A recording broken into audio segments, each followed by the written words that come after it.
back to the Citizen channel. The story of the game as we defeat Chelsea to get to another FA Cup final. Let's hope we can do it, whether it's a Sky Blue final or we're playing that rabble again from down the road. Let's hope we get a little bit of lady luck. Some people thought we did yesterday, but I think it works both ways. I think there's decisions made, penalty decisions that might on another day have been given against us, and certain players perhaps should have been sent off for them that weren't, and things like that. So ups and downs. That's what cup football is, isn't it? That's Real Madrid. You can't say,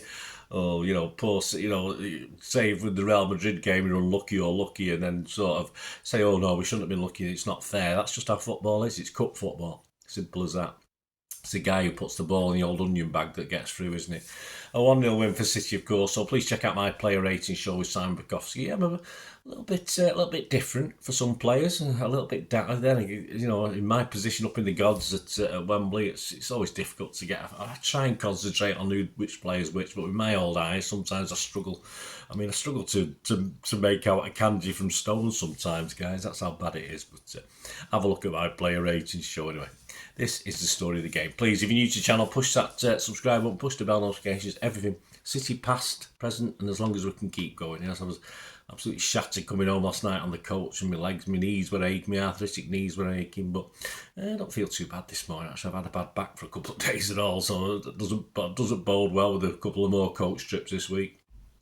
But anyway, we'll carry on. Check out the site, guys. You'll see some stuff on film and TV as well, which is another passion of mine. So if that's any interest to you or anyone, give them a kick in my direction. But this is football. This is the best team in the land and all the world. Still, even in Division 2, we're the best team in all the land and all the world. It doesn't make any difference to us.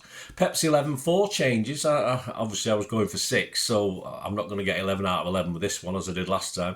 I got 8. I was happy with that, to be honest with you. Ortega, Stones, Aki and Alvarez all returned to the starting lineup. And dropping out as expected, Ederson. Diaz, I had him in my team. Gvardiol, I had him dropping out. And of course, Haaland, who obviously has got a bit of a niggle. Let's see how that goes, and let's see the old false 9 returns for the last few games, if he's going to struggle.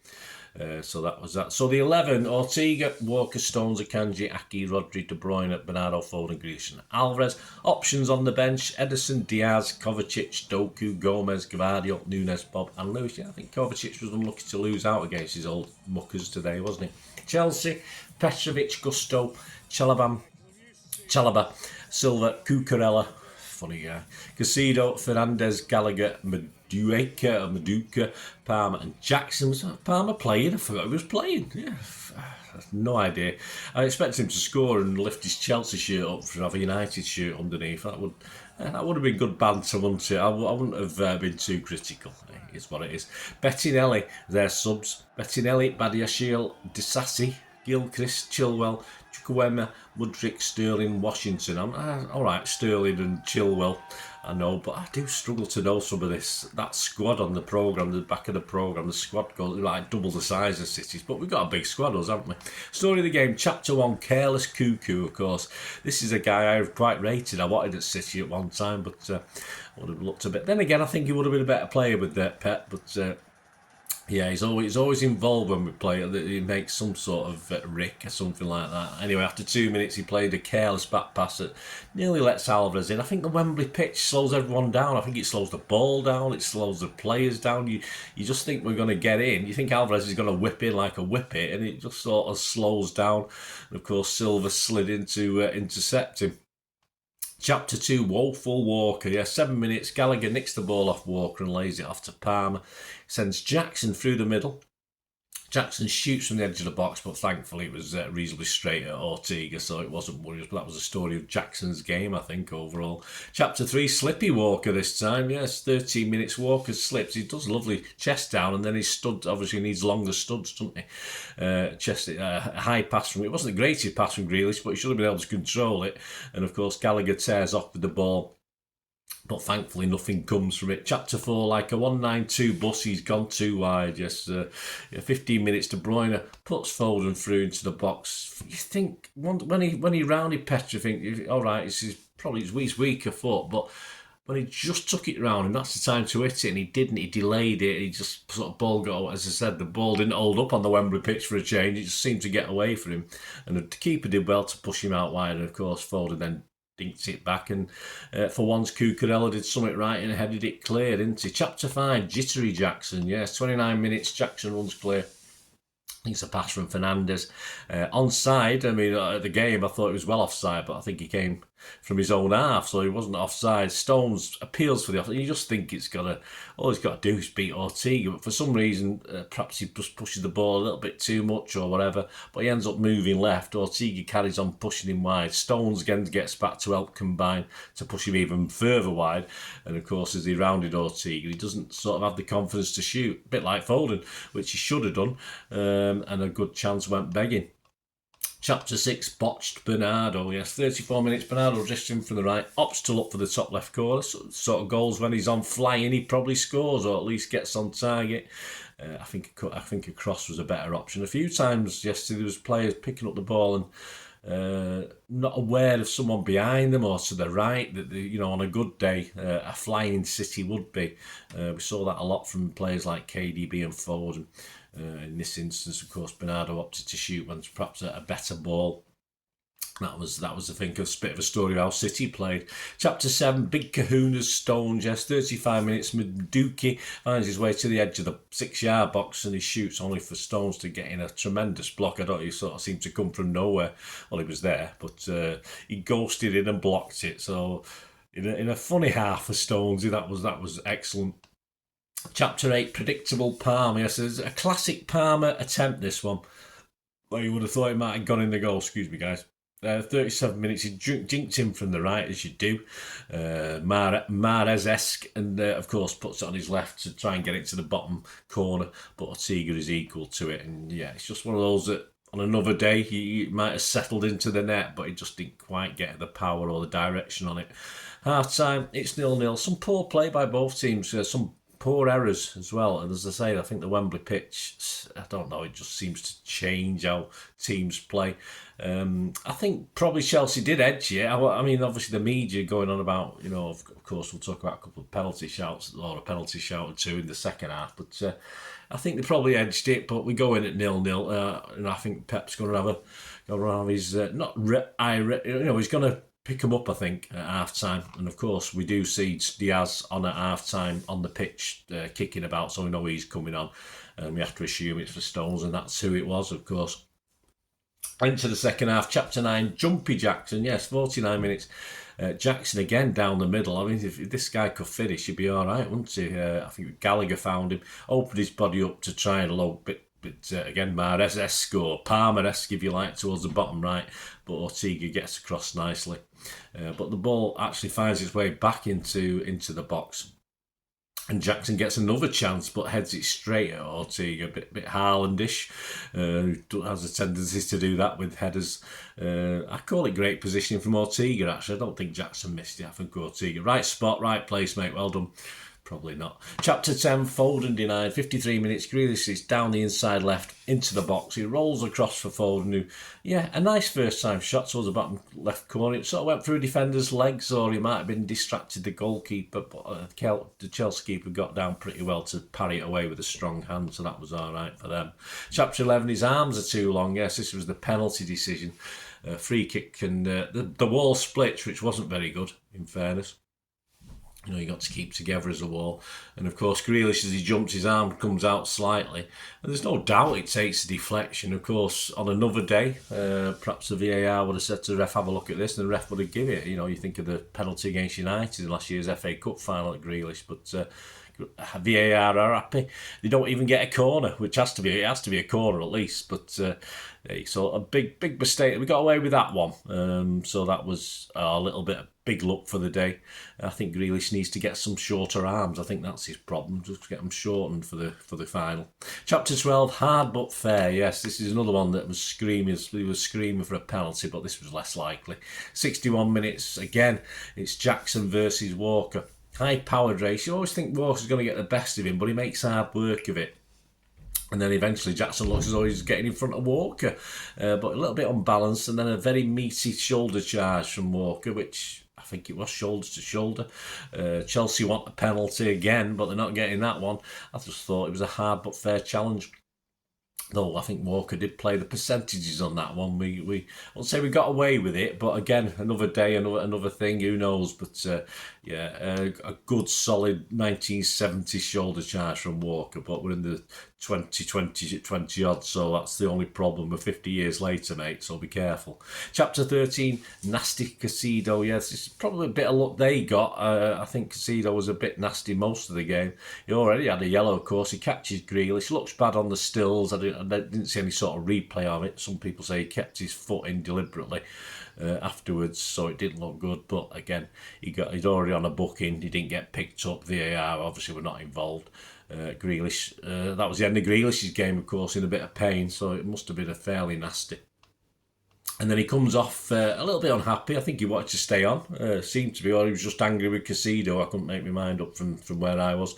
So Doku comes on 65 minutes, which may have happened anyway, I think. I think Grealish taking that kick didn't make any real difference. Chapter 14, darting Doku. Yeah, 69 minutes, Doku with a dribble down that inside left channel, drives low, but it's cleared by Petrovic. Yeah, not the greatest shot. At least it was on target. That's all we can say. Chapter 15. Oh no, Kevin De Bruyne. Yeah, 70 minutes. Doku cuts back for Alvarez, who cushions a lovely ball into the path of Kevin, opens his body, and I thought you just expect it to hit the top corner, but it must have went well wide, didn't it? Certainly from our angle, very wide, far right. Not quite trademark Kev finishing, so after that one he missed in the last few minutes against Madrid, he needs a goal to get his pecker up, doesn't he? Chapter 16, aimless Alvarez, 82 minutes. Doku's set up Rodri. He doesn't shoot, decides on switching the play to the right. Bernardo then tees up Alvarez, who slices wildly over the bar. That sort of sums up what Alvarez is doing these days, I think, as well. Chapter 7, in off the cuckoo. Yes, 84 minutes, it's 1-0. Finally, we get that. A little bit of luck, yes, but it was on target, who knows. Doku down the left, fed De Bruyne on the inside. De Bruyne's cross low and hard. Petrovic managed to deflect it away. Could he have held it? Probably not. But only to Bernardo at the far post, who has a little sort of nanosecond to work out. There's a little bit of gap to put it in, but he gets a little bit lucky because for me it went in off Cucurella. I think in billiards you used to get 2 points for that, didn't you? But of course, you won't get 2 goals. You just get the one, but that was enough. Of course, in off Cucurella. I mean, right place, right time, a little bit of luck, and that's what I like about Bernardo. When he does get shots in and around the box, sometimes we get the little bit of luck with him. So that's, rather than dither and miss the chance, at least he has a go. It's 1-0, fantastic. I honestly thought at that stage, I always thought one goal was going to decide this game, even from the kickoff, even from the first 10 or 15 minutes, and it did, of course. 88 minutes, Bob came on for Alves. 8 minutes, injury time. Probably the goals, the goal celebrations, the substitutes, Aki having to change his boot and various things. It probably wasn't unreasonable. If it had been the other way around, I don't think it would have been much different. We were a bit obviously wanted the whistle to blow, and Chelsea had been wasting a bit of time in the first half for some reason. It took about 2 minutes to take a corner because no one seemed to be bothered. But they were playing for penalties straight from the start, weren't they, Chelsea? Shots, 14 for City, 3 on target, 10 for them, 5 on target. So on stats we won anyway, even though obviously most of the media think we were, they were the better team, but I suppose they had the better chances. Possession 63%, passes 586 to 356.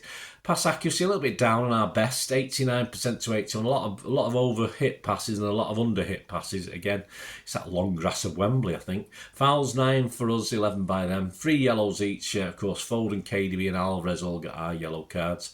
I think KDB was a foul. I think Foden. Alvarez, I think they're sort of petulant or not retreating far enough. I don't think they were for fouls particularly. Offsides 3 for us, 2 for them. Corners 8 for us again, 4 for them. Again, we didn't do too much. XG, yeah, they beat us on XG. Well done. You can take that to the XG league table or FA Cup table. 0.86 for us and 1.29 for them.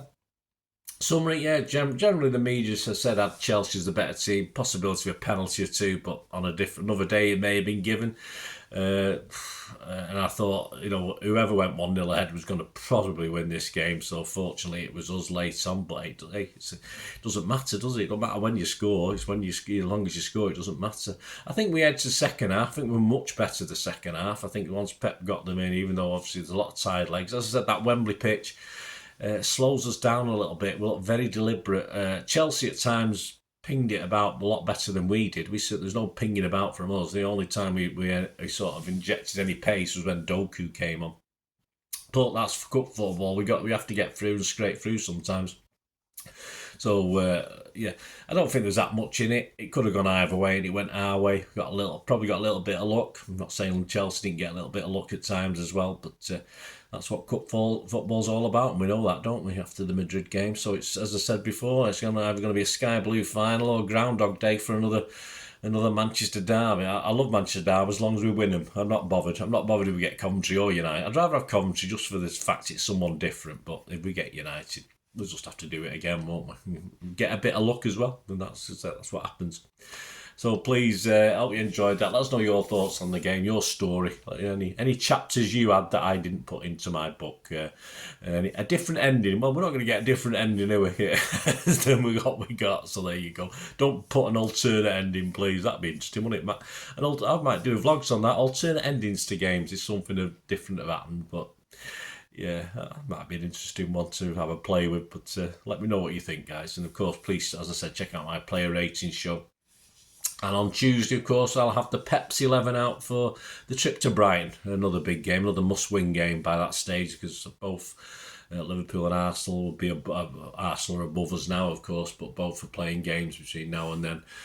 So we will be playing catch-up, and we don't mind that, do we? It's pressure, but hopefully 3 or 4 days rest for our players will look revived and ready for it. Perhaps we'll put in, say, Lewis will get a shot at one of these games, but Pep, he'll stick to tried and trusted now, won't he, with things so tight. With how many games we got left now? 7, is it? 6 plus an FA, so 7 games left in the space of 5 weeks, 6 weeks. So yeah, we're going to get a few rests, aren't we? So get a bit of sun on the take them golfing. Get a bit of sun on the back. Good luck with that one.